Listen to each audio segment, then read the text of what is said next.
Why does $35 an hour still feel like 10? 6:12 in the morning, and the kitchen light is flickering. I am Theo. One arm is holding Liam while I try to rock him back to sleep, and the other hand is tearing through the place looking for his water bottle. Emily is doing that whisper-yell thing. Where are the shoes? Hurry up! My phone pings. Daycare just charged us. Again. I make $35 an hour, but some weeks it honestly feels like I am making 10. Like, what is going on here? And from what I have heard, some places charge $1 per minute if you are late for pickup. Save this video. In 30 more seconds, I am going to do the math and show you the real number. $35 an hour sounds pretty good, right? But please, trust me, that is just a number on paper. In real life, after taxes, insurance, gas, and especially daycare, every hour I work gets shaved down nonstop. And what shocked me was this. There are weeks when I do a quick check and my overtime pay does not even cover the late pickup fees. Have you ever worked an entire week and your bank account still barely moves? Okay, now let us start listing every single expense. Let us call this problem by its real name, the parent pay cut. And yeah, it is maddening. You think a higher paycheck means life gets easier, but for a young family like mine, the more consistently you show up to work, the more it costs just to keep being able to show up. And what feels weird is that nobody spells this out when you accept the job offer. From what I have seen, a lot of companies only talk about your gross pay, and then all the extra stuff like insurance costs, a rigid schedule, or surprise childcare expenses is on you to figure out and pay for. So in a minute, I am going to audit this like a real-life accountant. The obvious costs, the ones people forget to count, the ones nobody wants to admit, and even the hidden time. To make it easier to picture, I am going to use my own family as the example. I am Theo, Emily is my wife, and little Liam just turned 3. On paper, I work full-time, making $35 an hour, 40 hours a week. That sounds stable, right? But in real life, by the end of the month, I look at our bank account, and it is like, seriously, where did the money go? Okay, let us start with level 1. The expenses everybody knows about. Taxes and deductions. I do not want to bore you, but I have to say it out loud, so this is actually transparent. $35 an hour is not $35 an hour you take home. After federal taxes, state taxes, and FICA, it can drop to around $26 to $28 an hour, depending on the state. Then comes health insurance. Some companies cover part of it, but the employee portion still gets pulled straight out of your paycheck. And a lot of young families end up paying extra for a better plan because you have a little kid, which means your take-home pay drops again. That is why I always say, do not stare at the gross number. Look at the real money that actually lands in your bank account every pay period. Now, let us move to level 2, the part most people never sit down and add up. Childcare and drop-off and pickup. Liam's daycare is not just tuition. It is the weekly or monthly fee to hold the spot, and plenty of places still charge you even if your kid stays home sick. From what I have seen, in a lot of big US cities, full-time daycare can run anywhere from $1,200 to $2,500 a month, depending on your child's age and where you live. And it does not stop there. Drop-off and pickup costs money too. In the morning, I swing by daycare. At midday, I sometimes have to rush back because they call and say, he has a fever. And then in the afternoon, I am racing over again for pickup. Gas, parking, wear and tear on the car, all of it exists because the schedule is rigid. What surprised me most is the on-time fee. 5 to 10 minutes late, and you get charged extra, and some places charge by the minute. I have had days where traffic was a mess. I showed up late, paid the fee, and it felt like I worked half a day just to cover that one charge. Do you see the paradox? You go to work to make money, but you have to pay a huge bill just to be able to go to work. Okay, now we are moving to level 3. The part a lot of people do not like to say out loud. You will never get to the real number. The cost of keeping up with life. When you have a little kid and both parents work, your time gets squeezed tight. And then you start paying money to buy back convenience. Takeout, because you do not have time to cook. Morning coffee, because you only slept 5 to 6 hours. Ordering online, because you do not have time to run to the store. And then there is the stuff that helps you stay mentally okay. Going out to eat on the weekend, so you do not end up snapping at each other because you are exhausted, or paying for a cleaning service once a month so the house does not turn into a war zone. It is honestly frustrating because this is not reckless spending. It is the downstream effect of a rigid work schedule and childcare. I used to tell myself, I deserve it. But when I look back at the end of the month, it is wild how those little purchases add up into something huge. And the worst part is, none of it is labeled work expense, so you assume you are just bad at budgeting. Now we are at level 4, the one people forget the most: hidden time. The company says it is 40 hours a week, but in real life, the day starts earlier and ends later. In the morning, Emily gets up first to take a quick shower, get Liam ready, pack what he needs, pack what she needs for work, and then drive out of the way to drop him at daycare. That is work-related time, but nobody pays you for it. Lunch break sounds nice, but Emily is not going home. She cannot really nap, and her brain is still stuck on work and on Liam's schedule. After work, it is daycare pickup. Then at night, it is bath time, dinner, bedtime battles, and cleaning up. And once Liam is asleep, we finally get about 30 minutes to breathe. But a lot of nights, we still have to check email or prep for tomorrow. In HR, people call this the time overhead of labor, but almost nobody includes it when they talk about pay. When I added it up, it is not 40 hours a week anymore. It turns into 55 to 65 hours tied to working. And if the hours go up, while the money you keep goes down, what do you think happens to your real hourly wage?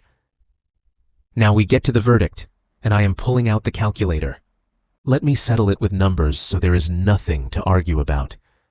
On paper, $35 an hour times 40 hours a week is $1,400 a week, which sounds pretty solid. But now, I am going to take everything we just talked about and put it into the calculation. First, taxes and deductions pull it down to around $26 to $28 an hour. Then, I subtract Liam's daycare. Say it is $1,800 a month, which comes out to about $450 a week. Just daycare alone eats more than 30% of the weekly income. Next is commuting, gas, parking, maintenance. I am keeping it basic here, around $80 to $120 a week. Then the keeping up with life expenses we just talked about. Take out a few nights, coffee, grabbing things quickly. If it is a stressful week, it is very easy to add another $100 to $200. I am not saying this to blame anyone. I am saying it so we can do the math honestly. Now here is the part that surprised me the most: time. If the company pays me for 40 hours, but in reality I am putting in 55 to 60 hours for everything tied to work and all the childcare logistics, then the denominator gets a lot bigger. So I do the math like this: a real hourly wage, the actual take-home money I keep after the required costs just to be able to work, divided by the total number of real hours I am locked into that schedule. In a normal week, after I subtract daycare, commuting, and the bare minimum convenience stuff, the money left over might be only around $550 to $650. Divide that by 55 to 60 hours, and you land at about $10 to $12 an hour. And here is the comparison that shocks a lot of people. Sometimes a job that is closer to home, with fewer hours and less childcare, can actually give you a higher real hourly wage. The problem is not that you are lazy. The problem is that the parent pay cut is eating both your money and your time. But wait, it is not over. There is one more trap that makes young families feel like the harder they push, the more stuck they get. That trap is the mindset of, if I just earn more, we will be fine. It sounds logical, but for a young family, earning more often comes with higher costs and longer hours. You take on more responsibility, you get home later, childcare has to stretch longer, and then you end up buying more fast food because you do not have the energy to cook. And you start rewarding yourself just to survive the grind. What feels strange to me is how society calls that success, even when your bank balance does not move at all. And then there is opportunity cost. Every small charge, like a $6 coffee, $40 of takeout, or a $15 delivery fee, is not just today's money. It is money you no longer have to build an emergency fund, pay down debt, or invest. If you do not have even a few months of savings set aside, then the moment your kid gets sick and you have to miss work or daycare suddenly closes, you get pushed straight onto a credit card. And once you are in that interest cycle, you have to work even more just to climb back out. And there is also the guilt trap. Because you are afraid your kid will miss out, you spend extra on better stuff, this class or that program, parties, gifts. Nobody is wrong for doing that. But if you do not step back and recalculate your real hourly wage, you keep thinking you are moving forward when you are actually getting quietly pay cut little by little. I am done complaining. Now I am switching to 7 practical moves that can make it feel like you just got a raise right away. Here are 7 optimization moves I have tried to get an instant raise. Some worked, some failed. But they all have one thing in common. They hit your real hourly wage, not the paycheck number on paper. Method 1. Negotiate work from home or flexible hours 1 to 2 days a week. I know not every job can do this, but if your role can, this is the biggest raise your company can give you without paying you more. You cut the commute, cut the gas, and sometimes you can even cut 1 to 2 hours of childcare each week. A lot of managers will say yes if you bring numbers. Say something like, I will still deliver the same output, but I will remove 2 hours of commuting and increase focus. Do not ask with emotions. Ask with results and with a clear benefit to the team. Method 2. Calculate the net value of every overtime hour before you say yes. Overtime sounds great, but you have to subtract the babysitter cost, extended daycare fees, food you grab in a rush, and even the fact that you are going to be wiped out the next day. I have taken an extra 2 hours before and ended up with basically 0 left after everything. It is honestly infuriating. My rule is simple. If 1 overtime hour does not bring home at least $25 after all the extra costs, I turn it down. Method 3. Lock in 5 auto dinners for the week. Not fancy meal prep. I mean practical. 5 repeat meals, buy the ingredients once, and you are done. When your schedule is packed, your brain has no space left for decisions. The more you have to decide, the easier it is to open a delivery app. Emily and I have literally argued about, what are we eating tonight? Which sounds ridiculous, but it is very real. Once we locked in a set menu, our takeout dropped fast. Method 4. Optimize childcare through sharing instead of doing it all alone. If you can, try a carpool for drop-off and pickup. Take turns with a close family friend, or do a nanny share. It does not work for everyone, but even cutting a few days a week, or just reducing the surprise add-on fees, can make your real wage jump immediately. From what I have seen, a lot of families save money not by finding the absolute cheapest daycare, but by reducing the unexpected charges and the extended hours fees. Method 5. Cut the early morning tax with a checklist the night before. It sounds small, but the payoff is big. 10 minutes at night. Get Liam's stuff ready, set out clothes, prep the bottle, pack the work bag. The next morning is less chaotic. You are less likely to run late. You avoid late pickup fees, and you are less likely to buy coffee or breakfast because you are rushing. I used to brush this off. Then I was late a few times, paid the fee, and that is when it finally clicked. Method 6. Set a cap on stress spending and replace it with one cheap habit you can actually stick to. I am not telling you, do not decompress. I am telling you to change how you do it. If your weekend reset is spending money, you will get stuck. I chose a 20-minute walk after Liam falls asleep, or a quick workout at home. What surprised me is that my mood is more stable, and I have less of that urge to treat myself with random shopping. Method 7. Recheck where you live and how you commute based on life hours, not a prettier home. This one is not easy because it involves leases, schools, and family. But if you are already considering a move, do the math. Living closer to daycare and closer to work can be a bigger raise than you think. Every 30 minutes of commuting you cut per day is 2.5 hours a week. Multiply that by 50 weeks, and that is 125 hours a year. That is time with your kid, or time to rest, so you do not have to keep buying convenience. Bottom line, do not just ask, how much does it pay?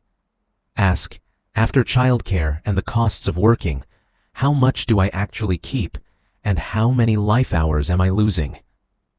If you optimize those two things, you will feel the weight lift right away, even before you ever ask for a raise. In the last part, I will give you a 15-minute exercise to calculate your own family's number. It is very specific, and once you finish it, you will know exactly where you stand. Open notes or grab a piece of paper. Write 4 lines. 1. Your monthly take-home pay after taxes. 2.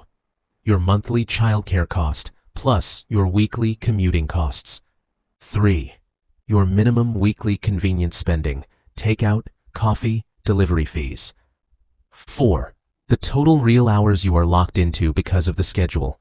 Work hours, drop-off and pickup, prep time, and recovery time. Then calculate take-home pay minus work costs divided by total hours. Write that number on a sticky note and put it on your card. Next time you are about to buy something because you are exhausted, look at it for 3 seconds. Comment your number, even if it is just an estimate, and share this with another young family that is running on empty, so they know they are not crazy. They are just getting hit with the parent pay cut.